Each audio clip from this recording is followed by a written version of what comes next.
For most of us, our worst fears live only in our imagination. But Denise Gullidge saw hers come true on the afternoon of June 21st, 1987, near her home in Lafayette, Louisiana.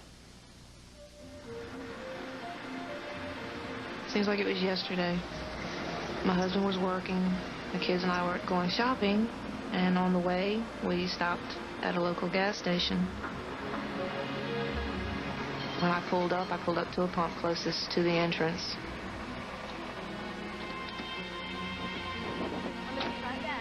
I got out alone at first and left the kids in the car. I went in and just handed the attendant my credit card, told him I was going to fill up.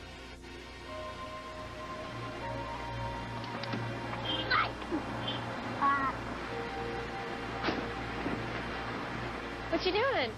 Dustin got out of the back seat, and when I started pumping the gas, he went to the driver's window and was playing with Missy and talking to her through the window.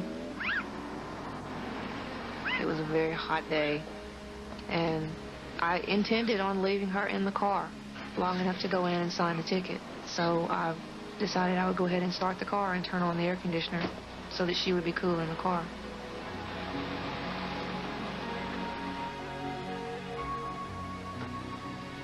So, here's your card, ma'am. Sign with the X, please, ma'am. I signed my name and turned around, and my car was gone. It was gone. I felt like I'd just been hit by a truck, and it wasn't the car. It was the fact that my baby was in it. Gas station attendant Don Stansfield immediately ran outside to see which way the stolen car was going.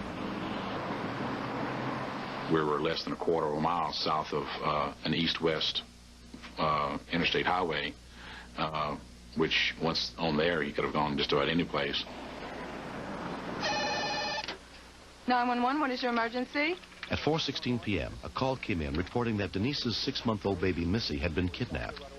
The information was immediately relayed to the Lafayette Police Department. 705 Northwest Frontage Road. Stolen vehicle is a 1987 Chevrolet Celebrity, 4-door maroon in color, bearing Louisiana license 1995400. 102 direct in and route. While waiting for the police to arrive, Denise called her husband, Austin. The phone rang, I answered it, and it was Denise just screaming at the top of her lungs. And she told me that somebody had stolen her car and Missy was still in it. And I raced across town, and the whole time I'm driving, just what in the world is going on. And it was about a 20-minute drive. I made it in about 8 minutes. The police had arrived even before Austin, but the stolen car was long gone, leaving no clues as to who the kidnapper was or where he was headed. We stayed there just a few minutes. I don't really recall exactly what took place, but I remember one of the officers telling me to come follow him to the police station. We'll go down there, and y'all can wait down there. At the police station, they were interviewed by Detective Robert Hemsell. When I was talking to the parents, I was trying to more or less calm them down. What's being done? And all the time I'm thinking, okay, 20 minutes have passed. This man could be 20 miles away. At that particular time, it was really growing slim. From 30 minutes to an hour, if you don't find the child, your odds are very slim. I felt like he was getting away, and they weren't going to find him in time. And I paced the floor in that little room, waiting and praying.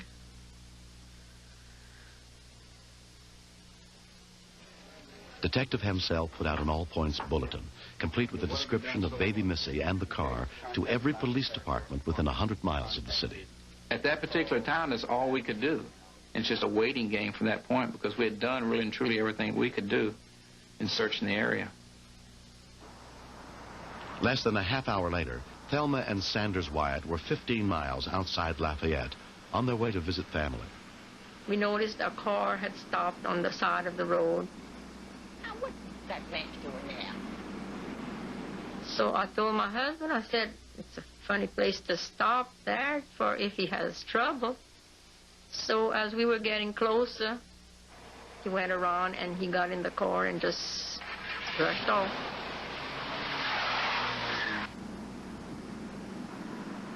So when we passed where he had stopped, I saw some things scattered in the ditch. I think I saw something. Santa, stop. I said stop and back up. I want to see. He didn't say anything, but it's like God wanted us to stop.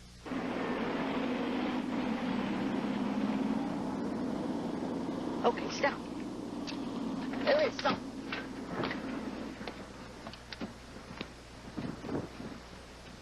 And I jumped out of the car and picked up the little baby. And then I said, I can't hold her anymore. I was so nervous, and the baby was screaming. So there was a truck coming down the road. I said, flag them down, and they're going to help us, because I was afraid to stay there with the baby by myself. I was afraid that man would come back. Local police and paramedics from St. Martin were sent to the scene. The baby girl was not injured. There was no way of knowing who she was, but they did notice she was wearing one corrective shoe.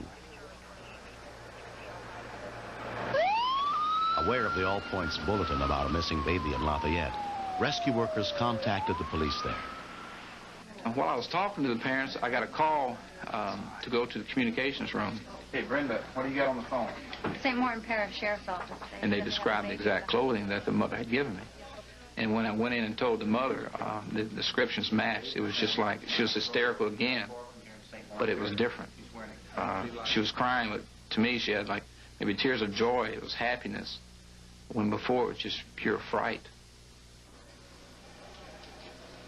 One of the sheriff's deputies showed me a picture and asked me if that was her.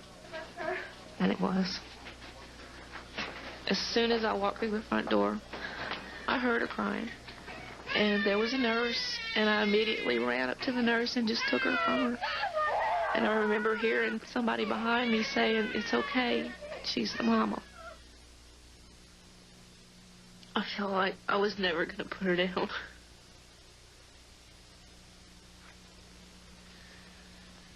I just wanted to hold her.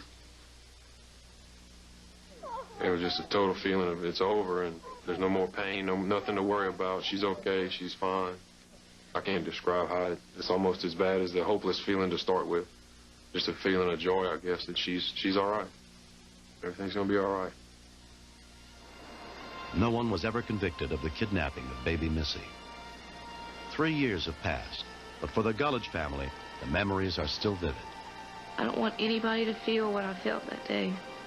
And it's not something that I've forgotten. I think about it every day. You never leave a child alone in a car. And it's going to haunt me for the rest of my life. And I want to scare somebody so that it doesn't happen to them. Missy and her family have grown close to Thelma and Sanders Wyatt.